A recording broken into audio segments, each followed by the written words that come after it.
प्रिय छात्रों, मिथिलेश ज्ञान अकेडमी में आपका हार्दिक स्वागत है। आज हम लोग पढ़ेंगे प्रश्नावली 6.3 का प्रश्न क्रमांक 15, जिसमें दिया है लंबाई 6 मीटर वाले एक ऊर्ध्वाधर स्तंभ की भूमि पर छाया की लंबाई 4 मीटर है, जबकि उसी समय एक मीनार की छाया की लंबाई 28 मीटर है। मीनार की ऊंचाई ज्ञात कीजिए। तो यहाँ पर ये जो प्रश्न है काफी कठिन है।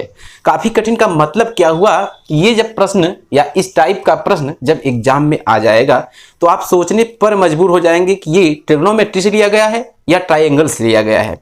तो पहचानेंगे कैसे, आपको हम पहचान करने का तरीका बता देते हैं। तो इस टाइप के प्रश्न में यदि कोण नहीं दिया गया है तो आपसे कोण पूछेगा।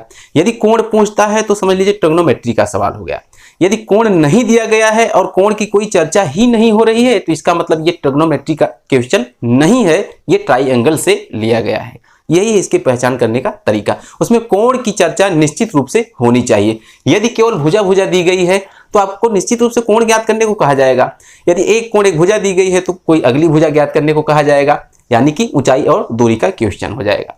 तो कुल मिलाकर यहाँ पर कोण की कोई चर्चा ही नहीं हुई है, इसलिए यह ट्राइंगल से लिया गया है।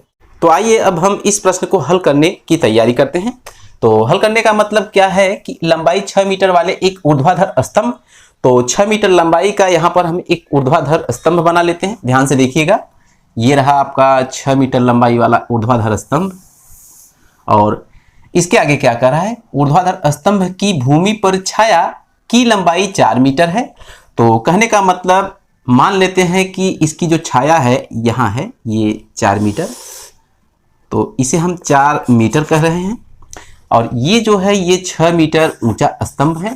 ध्यान से समझते रहिएगा, यहाँ से लेकर यहाँ तक 6 मीटर है और यहाँ से यहाँ तक कितना, 4 मीटर इसकी छाया है। अब इसके आगे है जबकि उसी समय एक मीनार की छाया की लंबाई 28 मीटर है। तो कुल मिलाकर इसे हम धरातल मान लें, कुल मिलाकर ये धरातल है तो इस पे मीनार भी खड़ी होगी। तो यहाँ हम मीनार को खड़ा कर देते हैं। मीनार निश्चित रूप से बड़ी होगी किससे, स्तंभ से। तो ये रहा आपका मीनार और ये रहा धरातल। तो कुल मिलाकर ये है धरती। तो मीनार की ऊंचाई हमसे पूछी जा रही है तो इसको हम यच मान लेंगे और यहाँ से यहाँ तक इसको हम प्रदर्शित कर देंगे कि ये मीनार की ऊंचाई है। तो मीनार के पाद बिंदु अर्थात जड़ से और इस पॉइंट तक मान लेते हैं कि ये छाया उसकी पड़ रही है। तो कितनी है, 28 मीटर है। तो यहाँ से लेकर वहाँ तक ऐसे हम प्रदर्शित कर देंगे 28 मीटर। तो इस बात को आप अच्छी तरह समझ गए होंगे। ये इसके बराबरी तक है ये पॉइंट और ये पॉइंट इसके बराबरी तक है। अब कुल मिलाकर आपको ये समझना है कि जब एक ही समय पर इसकी और इसकी छाया जमीन पर गिर रही है, जमीन पर पड़ रही है, तो इसका मतलब क्या हुआ कि उसका जो एंड पॉइंट है, यानी कि जो प्रतिबिंब का आखिरी पॉइंट है, एक ही पॉइंट होगा। इसको आप बढ़िया समझ लीजिए। तो इसका जो ये वाला सिरा है और इसका जो ये वाला सिरा है, दोनों एक ही पॉइंट पर होंगे। तो ये रहा, यहाँ से यहाँ तक हम इसको मिला लेंगे ये, और ठीक इसी प्रकार इससे हम इसको मिला लेंगे। ये है इसका चित्र।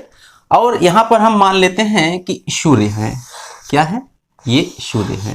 तो ये जब सूर्य है तो इनका प्रकाश यहाँ पर पड़ रहा है और यहाँ पर पड़ रहा है, तो ये छाया नीचे पड़ रही है। तो कुल मिलाकर ये फिगर तैयार हो चुका है।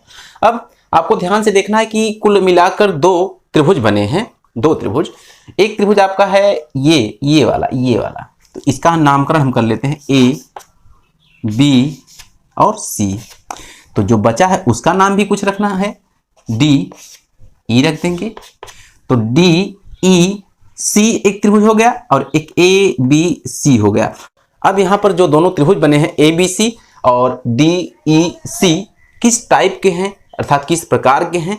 तो ये जो सूर्य का प्रकाश एक ही समय पर इन दोनों पर पड़ रहा है, इससे स्पष्ट है कि दोनों के दोनों त्रिभुज समरूप होंगे, यही स्पष्ट है। तो कुल मिलाकर ये जो D, E, C है और जो A, B, C है, ये दोनों समरूप होंगे। तो हम अपने हल में लिखेंगे, चूंकि त्रिभुज ABC समरूप है त्रिभुज किसके, DEC। ध्यान से देखिएगा DEC, इसलिए इनकी संगत भुजाओं का अनुपात समान होगा। तो संगत भुजा AB के संगत DE है। ध्यान से देखिएगा, ए बी के संगत डी ई है, तो ए बी बटे डी ई बराबर बी सी के संगत ई सी है, तो यहां पर लिखेंगे बी सी अपान ई सी। सभी छोटे वाले को हम ऊपर कर रहे हैं और बड़े वाले को नीचे कर रहे हैं। तो अगला है ए सी बटे पूरा सी डी, ए सी बटे डी सी। तो ए बी बटे डी ई बराबर बी सी बटे ई सी बराबर ए सी बटे डी सी। तो कुल मिलाकर अब हम जो दिए गए मान हैं उनको रखेंगे, लिख देंगे या। क्वेश्चन काफी आसान हो चुका है अब। तो ए बी को हम 6 और डी ई कितना है, तो डी ई हमें ज्ञात करना है जो कि h है, यह बराबर बी सी। तो बी सी कितना है, बी सी 4 मीटर है। और ई सी कितना है, तो यहाँ पर ई से सी तक 28 है, तो 28 लिखेंगे। यह बराबर ए सी अपान डी सी। तो ए सी अपान डी सी से कोई मतलब नहीं है, ऐसे ही लिख देते हैं, कोई मतलब नहीं। इन्हीं दोनों से हमारा क्वेश्चन हल हो जाएगा, तो लिख देंगे या। अब चूंकि हम जानते हैं कि जब बराबर के दोनों तरफ भिन्न हो तो होता है क्रॉस मल्टीप्लाई, अर्थात 4 का गुणा h में होगा तो हो जाएगा 4h, और 28 का 6 में होगा तो 6 गुणे 28। या अब चूंकि 4 और h के साथ गुणा हुआ है तो h को यहीं छोड़ेंगे तो 4 उधर जाके भाग देगा, तो 6 गुणे 28 और पूरे के बटे 4, तो 4 1 का 4 और 4 सत्ते 28। तो हमारे पास बचा है h बराबर 6 सत्ते 42, ये मीटर में। तो h अर्थात मीनार की जो ऊंचाई है वो 42 मीटर है, और यही है हमारा आंसर।